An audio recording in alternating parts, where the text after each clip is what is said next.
What were the different phases of educational development in India during colonial rule? Analyze the positive and negative impacts of colonial influence on education in India. Introducing Educamy's GS Main Support Program and Test Series with Structured Mentorship for 2023. This program is a valuable resource for students preparing for the mains examination this year and those planning to appear the next year. Here's what you can expect. 7 subject-wise PYQ sessions, 18 full-length tests including 2 essay tests, model answers for all test papers, post-test discussions, 8 practice tests with model answers and mentor evaluation, and structured mentorship. Get ready to excel in your mains. With this support program and test series, you can enhance your knowledge and pave the way towards fulfilling your dreams. Don't miss out on this opportunity.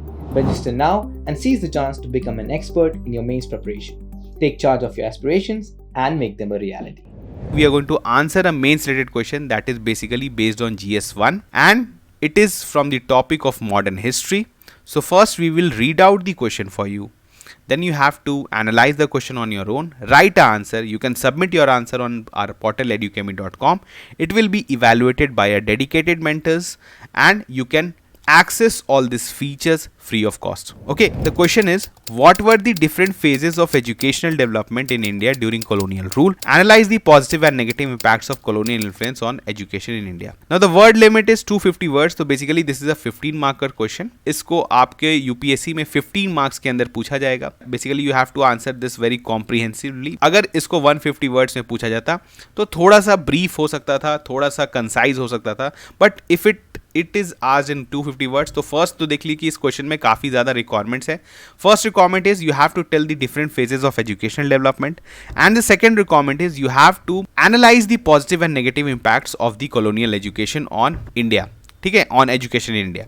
तो हम लोग start करते हैं. If you'll see, this question is asked from GS1 and basically जो अगर आप बोलेंगे कि किस टॉपिक से पूछा गया तो modern history and if will see the syllabus of general studies fun you will find a topic modern Indian history from about the middle of the 18th century until the present significant events personalities and issues. ठीक है, अब देखिए modern history के पर based अगर कोई mains question आता है तो इसमें आपको एक एडवांटेज रहता है कि यू हैव नो बोल सकते हैं dearth of the content because you have already studied a lot of things in modern history for prelims में आपने ऑलरेडी इतना कंटेंट पढ़ रखा रहता है फॉर मॉडर्न हिस्ट्री कि you can frame a very good answer. But what you need to do is to frame that question very effectively and use all the information in a very comprehensive manner. Okay, यही चीज जो है इस question में we are going to practice, we are going to see. So let's start. अगर हम लोग यहाँ पर देखिए सबसे पहले तो इंट्रोडक्शन की बात करें. वी हैव ऑलरेडी डिस्कस कि इंट्रोडक्शन कैसा होना चाहिए, क्रिस्प, और आपको बताना है एग्जामिनर को हिंट करना है कि you have understood the need of the question. इसी दो चीज को हम लोग को एड्रेस करना है इंट्रोडक्शन. अगर इस क्वेश्चन की ओवरऑल हम लोग अगर ओवरव्यू लें इस क्वेश्चन के बारे में तो ये क्या है कि ये आपसे पूछ रहा है कि एजुकेशनल डेवलपमेंट क्या हुआ था ड्यूरिंग कॉलोनियल पीरियड. ठीक है, और इसके बारे में आपको फेजेस के बारे में डिस्कस करना है और आपको पॉजिटिव और नेगेटिव इंपैक्ट बताना है. तो आप यहाँ पर इस तरह से स्टार्ट कर सकते हैं कि ब्रिटिश जो कॉलोनियल एजुकेशन था उसका कितना लॉन्ग लास्टिंग इंपैक्ट रहा है इंडिया पर. Till today we find a lot of traces हमारे स्कूल्स में, वी सी इन कॉलेजेस, जो ब्रिटिश एरा में जो बहुत सारे पॉलिसीज लाए गए थे, बहुत सारे सिस्टम स्टैब्लिश किए थे, वो अभी भी एग्जिस्ट करते हैं इन आवर एजुकेशन सिस्टम. तो आप इस तरह से स्टार्ट कर सकते हैं. एक दो लाइन आप और लिख सकते हैं अबाउट ब्रिटिश एजुकेशन, कैसे हमारे यहाँ जो है मैक्सिमम इंग्लिश स्पीकिंग पॉपुलेशन है. इस तरह की चीजों को आप हाईलाइट कर सकते हैं इंट्रोडक्शन में कि पता चल जाए एग्जामिनर को कि you know about all these things. ठीक है, बहुत डिटेल में नहीं जाना है आपको इस क्वेश्चन में. इंट्रोडक्शन में ही इतना टाइम नहीं बिता देना है कि आपके लिए बॉडी के लिए आपका कंटेंट नहीं बचे. ठीक है, तो इस चीजों को बहुत ध्यान रखना है. देखिए राशनिंग ऑफ कंटेंट भी बहुत इंपॉर्टेंट होता है. अगर आपको किसी टॉपिक पे बहुत ज्यादा पता है तो आपको ऐसा नहीं कि उस क्वेश्चन में बहुत ज्यादा टाइम इन्वेस्ट कर देना है, क्योंकि अगर दिस क्वेश्चन इज आज under 15 marks, the maximum time that you can dedicate is 10 minutes. अगर आप 10 मिनट से ज्यादा इस क्वेश्चन पे डेडिकेट कर रहे हैं तो आप किसी दूसरे क्वेश्चन में कॉम्प्रोमाइज करना पड़ेगा आपको. ठीक है, तो इस चीज़ों का बहुत ध्यान रखिए. अगर आपको इन्फॉर्मेशन है, नॉलेज है, तो उसको बहुत अच्छे से यूज करिए और बहुत कम टाइम में आपको यूज करना है, तभी जाके आप मैक्सिमम मार्क्स फेच करेंगे. Now moving on to the next part that is body. तो बॉडी में हम लोग क्या करते हैं, we address the different requirements that has been asked in the question. तो इसका फर्स्ट रिक्वायरमेंट क्या है, आपको बताना है what were the different phases of educational development in India. तो हम लोग को पहले ये बताना है कि डिफरेंट एजुकेशनल फेजेस क्या थे और फिर हम लोग डिस्कस करेंगे पॉजिटिव एंड नेगेटिव इंपैक्ट. तो सबसे पहले आप डिफाइन कर दिए कि कितने फेजेस थे एजुकेशनल डेवलपमेंट के इन कॉलोनियल रूल. तो आप इसको बेसिकली डिफाइन कर सकते हैं 3 फेजेस में. फर्स्ट इज अर्ली फेज, जिसको हम लोग late 18th to mid 19th century में कैटेगराइज कर सकते हैं. इसके बाद ओरिएंटलिस्ट फेज, जिस टाइम में आप बोल सकते हैं कि Indian literature, ancient Indian text पे थोड़ा काम किया गया और एक तरह से इंडिया के में रिवाइव करने का कोशिश किया गया जो इंडियन कल्चर्स में थे, ऑलरेडी एग्जिस्ट कर रहे थे। इस पीरियड को you can say orientalist phase, और द लास्ट इज एंजेलिस्ट फेज, जिसमें वी विल सी कि कैसे वुड्स डिस्पैच आया था, जिसको Magna carta of Indian education बोलते हैं, और उसमें डिफरेंट सिस्टम्स कैसे स्टैब्लिश किए गए थे। तो अर्ली फेज की बात करें तो अर्ली फेज क्या था, देखिए late 18 to mid 19th century. Late 18 का मतलब क्या हुआ, समवेयर अराउंड 1770s और 1780s। देखिए after the east India company gained the Deewani rights, उसके बाद आपको पता है दे केम इनटू एडमिनिस्ट्रेशन, वो एडमिनिस्ट्रेशन में आ गए, बेसिकली टैक्सेशन में, गवर्नेंस में। तो अब उनको क्या था, इसका नीड, सबसे पहले नीड था दे नीड सम क्लर्क्स, और यू में से जो स्मॉल पोजीशंस पे काम कर सकें और चीप होने चाहिए, because east India company was a profit making company. तो उनका था कि उन्हें सस्ते में अगर उन्हें कोई एम्प्लॉय मिल जाए तो वो कहाँ से लेंगे, तो इंडिया से उन्होंने लिया। इंडिया में बेसिकली उन्होंने ट्रेन किया कुछ, आप बोल सकते हैं कुछ जो वेल टू डू फैमिलीज थे, वहां करके वहां पर से कुछ लोगों को उठाया उन्होंने, और उन्होंने इंग्लिश सिखाया और बेसिक उनको मतलब न्यूमरेसी सिखाया, and they were given jobs of clerks, जिसको हम लोग इंडियन क्लर्क्स बोलते हैं, और इनको कहा गया कि they were English speaking but brown in colour. तो इनिशियली जैसे आप कुछ एग्जांपल कोट कर सकते हैं, जैसे कलकत्ता मदरसा में जो जिसको फाउंड किया था 1781 में, was the earliest education institution established by the British, ठीक है, aimed at imparting western education to the Indians, to few Indians. Obviously आपको पता है कि इस समय क्या था कि बहुत ज्यादा ब्रिटिशर्स इस बारे में चिंतित नहीं थे कि इंडिया में एजुकेशन फैलना चाहिए, वो इस तरह से बस उनका रिक्वायरमेंट फुलफिल हो जाए, कुछ लोगों को वो इंग्लिश पढ़ा दे ताकि वो उनके यहाँ क्लर्क्स के जैसा काम कर पाए। तो ये था अर्ली फेज ऑफ एजुकेशन, जब एजुकेशन का ब्रिटिश गवर्नमेंट के अंदर जो है वो, या आप उस समय बोल सकते हैं ईस्ट इंडिया कंपनी के अंदर जो है एक इंट्रोडक्शन किया गया। इसके बाद हम लोग बात करें तो ओरिएंटलिस्ट फेज जो है दैट इज आपका mid 19th to late 19th century. Mid 19 का बात करें कि अराउंड आप बोल सकते हैं फ्रॉम 1830s से लेके, ठीक है, अराउंड 1870 तक आप इसको अंदाज लगा सकते हैं कि इस समय इनका क्या प्लान था, क्या करना था इनको इस टाइम पे। तो यहां पर बीच में आपको पता है कि एक बहुत ज्यादा डिबेट चला था कि what should be the medium of education, किस मीडियम में हमें एजुकेशन इंपैक्ट करना है और हमें किन टॉपिक्स पे फोकस करना है, क्या हमें मॉडर्न साइंसेस पे फोकस करना है, या रादर जो आपका जो आप बोल सकते हैं कि उस टाइम पे जो हमारे यहाँ जो ऑलरेडी एग्जिस्टिंग इंफॉर्मेशंस था, नॉलेजेस था, टेक्स्ट था, क्या उस पे फोकस करना है, ठीक है। तो इसको डिबेट चला था जिसको बोलते हैं एंजेलिस्ट वर्सेस ओरिएंटलिस्ट। आपको पता होगा अगर आपने मॉडर्न हिस्ट्री में पढ़ा है, तो उसके बारे में आप इस फेज में बता सकते हैं कि इसमें यहाँ पे क्या क्या हुआ था और उन्होंने फाइनली क्या डिसाइड किया कि इस समय क्या करना है। ऑब्वियसली उनका फोकस था कि हमें जो है मॉडर्न साइंसेस पढ़ाना है, part knowledge in English medium, maximum English medium में, but at the same time ये भी बात हुआ कि वर्नाक्यूलर्स में भी कुछ चीजों को सिखाया जाएगा, और जो है कुछ चीजों क्योंकि उससे थोड़ा सा ईज होगा। इनिशियल लेवल में we will teach in vernaculars and higher levels में हम लोग जो है फिर क्या करेंगे, इंग्लिश में इंपार्ट करेंगे, ठीक है। तो ये सारी चीज आपने पढ़ लिया। इसके बाद आप बता सकते हैं कि उस समय कुछ कॉलेजेस आए, जैसे संस्कृत कॉलेज इन कैलकाता आया, अरेबिक कॉलेज इन दिल्ली आया, ठीक है। तो इस तरह से आप फेजेस को डिफाइन कर सकते हैं। लेकिन अगर आपको बहुत डिटेल में नहीं जाना, अगर आप इस फेज के बारे में बहुत ज्यादा जानते हैं तो उसको आप बुलेट पॉइंट्स में डाल दें तो वो ज्यादा आपके लिए अच्छा रहेगा, ठीक है। लेकिन आपको बस बता देना है कि दिस वाज अ फेज। इसके बाद कर सकते हैं आप इस फेज में बोल सकते हैं जब आपका वुड्स डिस्पैच आया था इन 1854, आपको बोला जाता है, आप यहां पे लिख सकते हैं it was a Magna carta of Indian education. और इन्होंने इसके बाद कैसे जो है एक सिस्टम ऑफ यूनिवर्सिटीज डेवलप हुआ, जो हमारे यहाँ बॉम्बे यूनिवर्सिटी, मद्रास यूनिवर्सिटी और कैलकाटा यूनिवर्सिटी जो है स्टैब्लिश किया गया, उसके अंदर कैसे कॉलेजेस को एफिलिएशन दिया गया, इसके बारे में आप बता सकते हैं। तो यहां पर से जो है एक ऑर्गेनाइज्ड लेवल ऑफ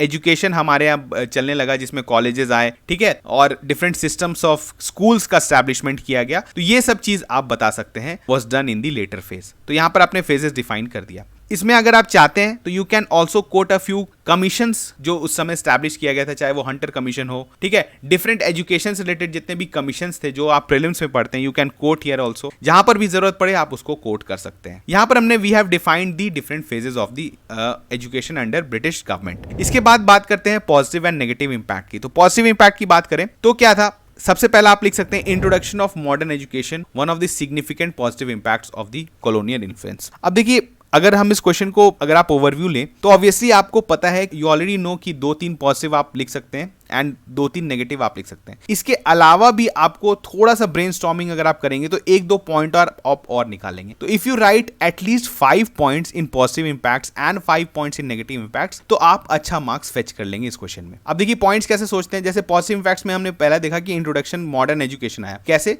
बेसिकली देखिए, western knowledges, science and literature, जो कि वेस्टर्न मतलब आप बोल सकते हैं सोसाइटी हमसे थोड़े से आगे थे इसमें, वो उसका एक्सपोजर हमें मिल गया, क्योंकि ब्रिटिशर्स ने सोचा कि ये सारे नॉलेज जो है मॉडर्न साइंसेज अगर हम लोग सिखाएंगे तो यहाँ पर भी जो है एक साइंटिफिक टेम्पर डेवलप होगा। और हमारा जो बेसिकली इसके पीछे का जो रीजन था दैट वाज टू कैपिटलिज्म, क्योंकि ब्रिटिश जो थे वो गुड्स बना रहे थे, ठीक है। उनका कहना था कि गुड्स आप बना रहे हैं और आप जो है वहां से इंडस्ट्रीज जो है वो गुड्स प्रोड्यूस कर रही हैं, तो उसका इंडिया को मार्केट बनाना था, बेसिकली इंडिया को मार्केट बनाना था। तो इंडिया में मार्केट कैसे बनता? जब तक आप इंटेलेक्ट डेवलप नहीं करेंगे इंडिया में, अगर आप वेस्टर्न टेस्ट डेवलप नहीं करेंगे इंडिया में, तब तक वो मार्केट में जो है वो गुड्स सेल नहीं होंगी। तो इसके पीछे का रीजन था कि इंडिया में एजुकेशन फैलाना है और उससे जो है वी विल बेसिकली मेक, क्योंकि हमें एक कॉलोनी बनाना था, एक परफेक्ट कॉलोनी बनाना था और हमें एक मार्केट बनाना था ऑफ ब्रिटिश गुड्स। तो इसी कारण जो है यहां पर एजुकेशन को प्रोपोगेट किया गया, जिसके वजह से हमें कुछ जो है वेस्टर्न एजुकेशन का नॉलेज हमें मिल गया, ठीक है। तो एक तरह से हमारे लिए बून के जैसा काम किया। The main purpose behind this was to, आप बोल सकते हैं जो मर्केंटलिज्म या कैपिटलिज्म को प्रमोट करना था,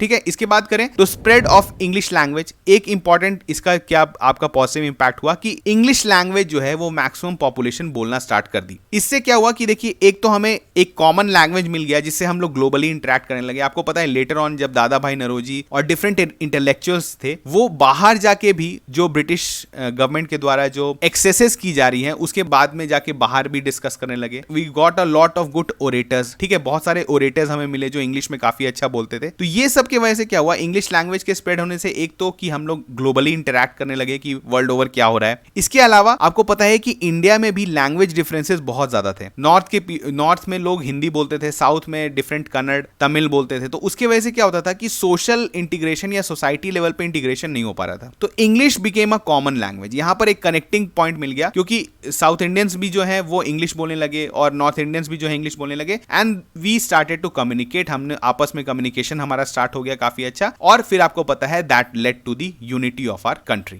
ठीक है। तो यहां पर आपको इंग्लिश क्यों, ब्रिटिशर्स का पहला एम था इंग्लिश को बताना कि वो अपने लिए बाबूज क्रिएट कर पाए, अपने लिए काम आसान कर पाए, पर इसको हमें जो है एक फायदा मिल गया कि वी गॉट अ कॉमन टंग, जिसके वजह से जो है एक सोसाइटी में एक यूनिटी बढ़ गया, ठीक है। अगर आप थर्ड पॉजिटिव इंपैक्ट लिखना चाहते हैं तो growth of critical thinking. Obviously जब आपने मॉडर्न साइंसेस पढ़ा, जब हमने डिफरेंट पॉलिटिकल थ्योरीज आइडियोलॉजीज पढ़ा, मार्क्सिज्म के बारे में हम पढ़ने लगे, लेनिन के बारे में पढ़ने लगे, डिफरेंट चीजों के बारे में हमने जो है पढ़ा, सोशलिज्म क्या था, सोसाइटी वर्ल्ड ओवर क्या हो रहा है, क्योंकि हमने इंग्लिश पढ़ना सीख लिया था। तो इससे क्या हुआ, वी गॉट क्रिटिकल थिंकिंग, जिसकी वजह से आपको पता है डिफरेंट जो है रिवॉल्यूशंस या डिफरेंट मूवमेंट्स हमारे कंट्री में भी स्टार्ट हो गए, ठीक है। तो ये सब का फायदा मिला है अंडर ब्रिटिश कॉलोनियल एजुकेशन, ठीक है। तो आपको ऑब्वियसली बताना है कुछ पॉजिटिव्स, तो आपको कुछ पॉजिटिव टर्म में ही लिखना पड़ेगा इसको, ऐसा नहीं है कि आप इसको नेगेटिव टर्म में लिखें। तो ये सब आप पॉजिटिव टर्म में ही लिखिए। Now moving on to the next part that is negative impacts. Negative impacts क्या हुआ आप लिख सकते हैं। ऑब्वियसली सबसे पहले नेग्लेक्ट ऑफ इंडिजिनियस नॉलेज। आपको पता है जब ओरिएंटलिस्ट वर्सेस इवेंजलिस्ट का बात चल रहा था तो वहां पर बात हुआ कि इंडिया में जो इंडिजिनस नॉलेज है दैट उनका कहना था कि दैट वाज वेरी बैकवर्ड, उसका कोई मॉडर्न वर्ल्ड में कुछ यूज नहीं है।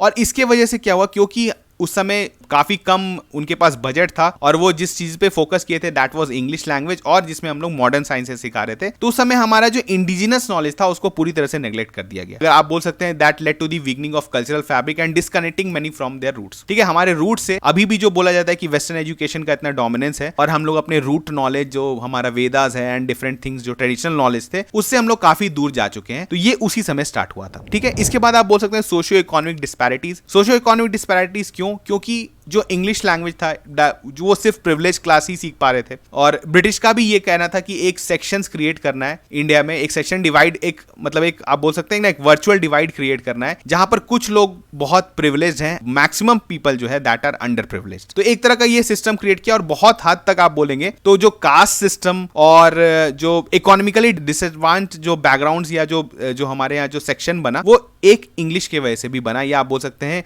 ब्रिटिश एजुकेशन की वजह से भी बना, ठीक है। इसके बाद कल्चरल कोलोनिज्म हो गया, promoting of English education and adoption. हमारे यहाँ क्या हुआ कि once we got familiar to English western knowledges, आपको पता है 1813 में missionaries were allowed to go in India and establish educational institutions. तो इस तरह से क्या हुआ कि हमें इंग्लिश एजुकेशन वेस्टर्न आप बोल सकते हैं नॉर्म्स मॉरल्स जो है जिसका हमें ज्यादा पढ़ाया गया। तो एक तरह से कल्चर जो हमारा ऑलरेडी एग्जिस्टेंट था वो भी कॉलोनाइज हो गया वेस्टर्न कल्चर में, ठीक है। तो आप इसका एक नेगेटिव इंपैक्ट लिख सकते हैं। इसके बाद एक दूसरा पॉइंट बहुत इंपॉर्टेंट पॉइंट है जिसको हमेशा दर्शाया जाता है कि लिमिटेड वोकेशनल ट्रेनिंग। देखिए ब्रिटिश कॉलोनियल एजुकेशन जो था वो हमेशा इस पे फोकस किया जाता था कि वी क्रिएट बाबूस, ठीक है। बहुत ज्यादा यहाँ पर रैशनल थिंकिंग या आप बोल सकते हैं बहुत साइंटिफिक टेम्पर डेवलप करने का एम नहीं था। अगर बहुत साइंटिफिक टेम्पर डेवलप हो जाता, ऑब्वियसली इनोवेशंस होने लगते, इनोवेशंस होते तो फिर हम लोग जो है बहुत आगे बढ़ने का कोशिश करते। लेकिन ब्रिटिशर्स का क्या कहना था कि हमें एक क्लास ऑफ पीपल क्रिएट करना है जो कि हमारे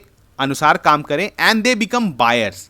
ठीक है, वहां पर एक अच्छे बायर्स बन जाए वो, जो कि आपके ब्रिटिश गुड्स का यहां पर एक अच्छा सा मार्केट सेट हो जाए। तो उन्होंने कभी भी वोकेशनल ट्रेनिंग पर ध्यान नहीं दिया, जिससे हमें कुछ स्किल सीखें, इंडस्ट्रियल स्किल सीखें, इस पे उन्होंने कभी भी ध्यान नहीं दिया। तो एक बहुत ही बड़ा ये ड्रॉबैक रहा है और इवन अभी भी एग्जिस्ट करता है हमारे सोसाइटी में कि we don't give preference to vocational trainings, जो कि बहुत इंपॉर्टेंट है किसी भी कंट्री के ग्रोथ के लिए। ठीक है, तो these are the negative impacts. तो आपने पॉजिटिव भी बता दिया, नेगेटिव बता दिया, लास्ट में आपको कंक्लूड करना है। आप कंक्लूड कैसे कर सकते हैं कि क्योंकि इसमें आपको कुछ वे फॉरवर्ड नहीं बताना है, क्योंकि this is question based on history, तो आपको एनालाइज करना था phases, then the positive impact and the negative impact. Last में आपको कंक्लूड करना है, आपको बताना है कि कितना इंपॉर्टेंट रोल उन्होंने प्ले किया है। ठीक है, और कुछ पॉजिटिव्स बता के भी आप कंक्लूड कर सकते हैं एंड कुछ नेगेटिव्स भी बता सकते हैं कि जो कॉलोनियल हैंगओवर है उससे हमें बाहर निकलना है। और आप देख सकते हैं in modern times we have already done a lot of experiments and innovations in the field of traditional knowledge also. आप देख सकते हैं कि रिसेंट टाइम्स में आयुर्वेदा या और डिफरेंट जो हमारे ट्रेडिशनल नॉलेजेस थे उस पर हमने काफी इन्वेस्ट किया है और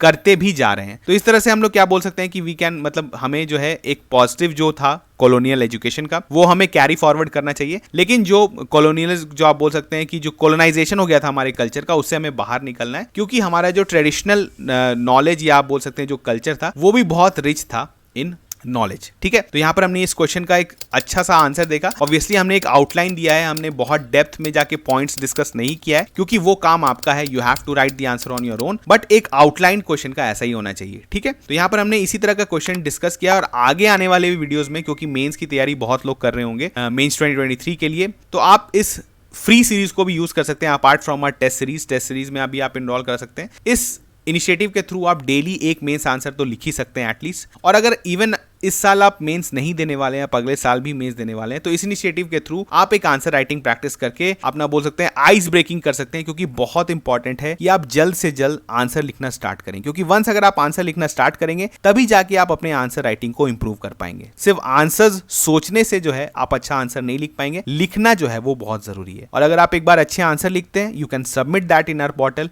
it will be evaluated by our dedicated mentors. तो चलिए मिलते हैं नेक्स्ट लेक्चर में, तब तक थैंक यू।